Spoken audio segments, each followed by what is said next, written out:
Welcome back, everyone, to Creatures Conquering the Extreme, where we bring you weekly exclusives looking at animals living in the harshest environments on our planet, from icy tundras to scorching deserts. We cover it all.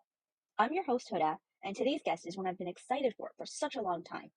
Here with us today is one of the toughest organisms on this planet, surviving in a variety of extreme conditions despite their microscopic size. So, without further ado, let me welcome our guest today, our tiny tough guy, Terry the Tardigrade. Thank you for inviting me. I've never done an interview before. Thank you for being here, Terry. Let's get straight into it. Terry here is a tardigrade, which is widely considered to be one of the most resilient and adaptable species on this planet, as they're able to thrive in extreme conditions that are usually lethal to other organisms. I think that's pretty incredible, Terry. Well, when you've been living this way your whole life, it doesn't seem as much of a novelty. I understand. I'll try to rein in my excitement a bit. To begin, why don't you shed some light on the type of environments that your species can be found? I bet it's a pretty extensive list. As you've said, we're a pretty resilient bunch. Off the top of my head, we can be found almost anywhere on Earth. There are almost no limitations to our habitats. We can live up high in the mountains or down low in the sea. You can even find us in Antarctica or in the hot springs in the desert. We're basically everywhere. It seems like you're able to survive in a pretty wide range of temperatures and pressures. Correct. We can survive temperatures nearing absolute zero and well above the boiling point of water. In regards to pressure, we're actually able to withstand 6 times the deepest pressures of the oceans. I'll admit, we're a pretty formidable species. Just to clarify for the viewers, absolute zeros is about negative 273 degrees Celsius, and the boiling point of water is around 100 degrees Celsius, which is basically a very wide range of survivability. Also, while I was preparing my research for this interview, I came across a site that suggested tardigrades were all marine organisms because they required water to be active. Is this true? Yes, there is some truth to that. So we tardigrades can survive in both marine and freshwater environments. And there's also terrestrial tardigrades that are able to survive on land, but need to be in moist environments such as in moss or on leaves. So it is true that all tardigrades require water around their bodies, as it facilitates the exchange of gases which is needed for survival and prevents desiccation. And can you just explain what desiccation is for our viewers? My apologies. In simpler terms, it prevents us from dehydrating. Thank you. Now, moving on to a question we ask all our guests here on the CCE. Would you say your species prefers to live in extreme environments or is simply able to survive in these conditions? That's an interesting question.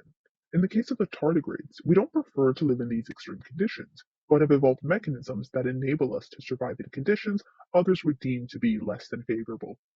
Our optimal performance is usually seen under normal environmental conditions, which is why there's a debate on whether we should be considered extremo tolerant organisms rather than true extremophiles. But I digress.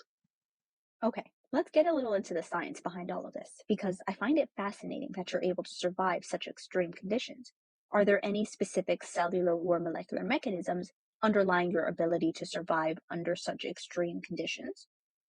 The first thing that comes to mind is cryptobiosis. Through this process, we're able to enter a reversible state where our metabolic activities are paused in response to environmental stress.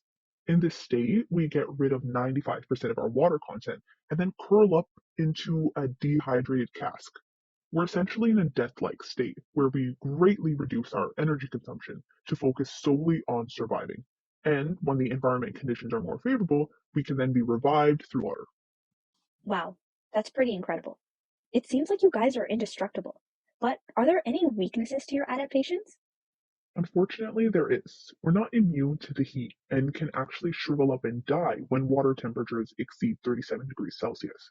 So this has become an increasing concern as of late with the warming of the oceans due to climate change. Oh, I see. We're pretty familiar with the dangerous implications of climate change on this channel, so thank you for sharing that. Okay, so I read online that tardigrades have been to space. Is that true? Yes, that's actually true.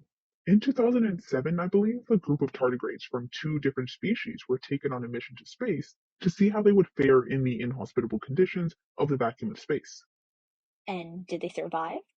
Not only did they survive, but they were still able to reproduce and carry out their normal processes once they returned to Earth.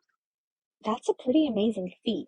Just to add some context, these tardigrades were in space and they were subject to the harshest conditions, including extreme dehydration, freezing temperatures, and both cosmic and solar radiation, and still survived. Exactly. And to test our survivability, they sent the tardigrades to space in their ton or dead-like state, where they're not metabolically active, which is why they were able to withstand such harsh conditions. In your opinion, do you think the ability of tardigrades to survive in space indicates that there's a possibility that other life forms could exist in the universe? I wouldn't say no. If we have the cellular and molecular mechanisms that allow us to survive in such harsh conditions, who's to say that there aren't life forms already existing on other planets that rely on these similar mechanisms? So it's definitely an interesting possibility. So that brings us to the end of our episode, and I want to thank you, Terry, for being here today and shedding some light on the allure of tardigrades and what makes them so special. It really was a pleasure. Thank you. I really appreciate this opportunity to give the world a little glimpse into our lives as tardigrades.